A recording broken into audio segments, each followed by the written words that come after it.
Vamos adentrándonos en un testimonio contra el olvido, un relato sobrecogedor que ha sido reconstruido pieza por pieza a partir de las grabaciones de un juicio que marcó un antes y un después. O sea, lo que vamos a ver es algo muy especial. Proviene directamente del archivo audiovisual del Tribunal de Grandes Juicios de Salta. Estas imágenes son del año 2011, décadas después de que todo ocurriera.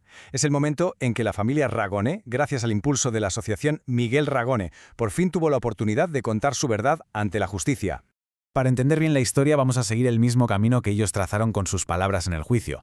Empezaremos con las amenazas, reviviremos ese día fatídico, veremos la búsqueda desesperada, las secuelas, a quienes señalaron y finalmente el porqué de este testimonio. Empecemos por el principio, claro. Los días justo antes del secuestro, cuando la sensación de peligro ya no era una sospecha, sino una amenaza terriblemente clara. Y es que no eran simples rumores, eran avisos directos y desesperados. Un compañero de partido le llega a decir a su hija Clotilde, textualmente, si no se retira, lo van a matar. La noche de antes, otra persona se presenta en su casa suplicándole que se marche.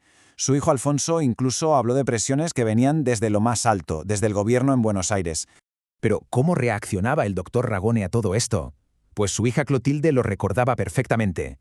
Él, que era un médico muy querido y había sido gobernador, simplemente no podía concebirlo. Decía, ¿quién me va a hacer daño a mí? Si soy una buena persona, no tengo enemigos. Y así llegamos a ese 11 de marzo de 1976.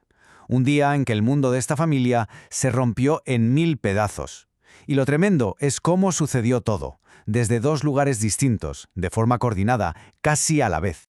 Fijaos en la cronología. A las 8 de la mañana secuestran al doctor de camino al hospital. Pero es que solo hora y media más tarde, un grupo de hombres irrumpen en el piso de su hija, Clotilde, que además estaba embarazada. No fue una casualidad, fue un ataque coordinado contra toda la familia. Mientras se llevaban a su padre, la propia Clotilde estaba viviendo una pesadilla. Ella misma lo cuenta. Le pusieron la casa patas arriba. Y el terror era doble porque estaba sola con sus dos niñas pequeñas. Años más tarde, se daría cuenta de que aquellos hombres que la aterrorizaron eran, en realidad, policías. Justo en las horas siguientes, cuando la confusión es total, la familia empieza a buscar respuestas. Y es aquí donde la historia da un giro todavía más oscuro si cabe.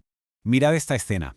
Aparece el juez de instrucción, un tal Lona, y llega a casa de la familia con un zapato del doctor Ragone. Era la prueba física del forcejeo, de la violencia. Y mientras, le decía a la madre que estuviera tranquila, que él personalmente iba a ayudarles a encontrarlo. Pero aquí vemos la cruda realidad de la justicia de la época. Por un lado, la promesa de ayuda. Por otro, lo que descubrió la familia tiempo después, que el juez investigó apenas 2 meses y después guardó el caso en un cajón. Años de silencio institucional. Ya había más pruebas. El coche del doctor apareció abandonado. Su yerno, Jorge, lo vio con sus propios ojos y lo describió en el juicio.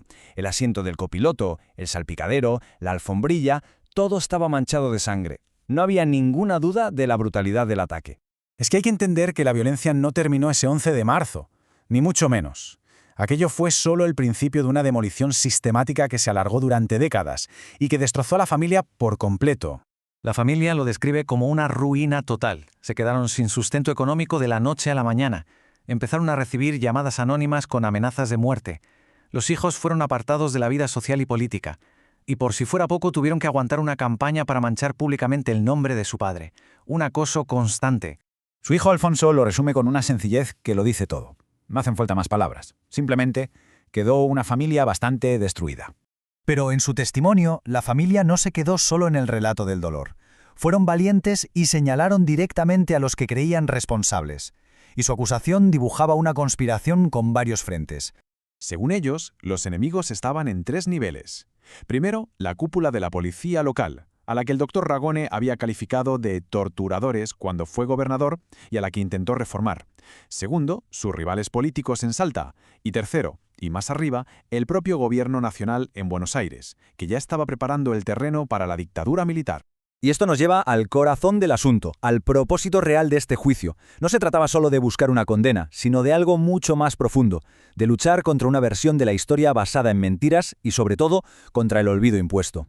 Alfonso Ragone lo explicó de una forma muy clara. Él cree que el objetivo final no era solo eliminar a su padre como persona, el objetivo era eliminar lo que su padre representaba, el servicio público, la honestidad, querían, según sus palabras, arrancar el ejemplo que él daba a la sociedad. Y al final, después de escuchar todo esto, la pregunta que queda flotando en el aire es inevitable. Después de tantos años de silencio forzado, de miedo, de olvido, ¿qué poder tiene realmente la palabra, un testimonio como este, para reconstruir la historia y devolver la dignidad a la memoria? Es una pregunta poderosa, sin duda.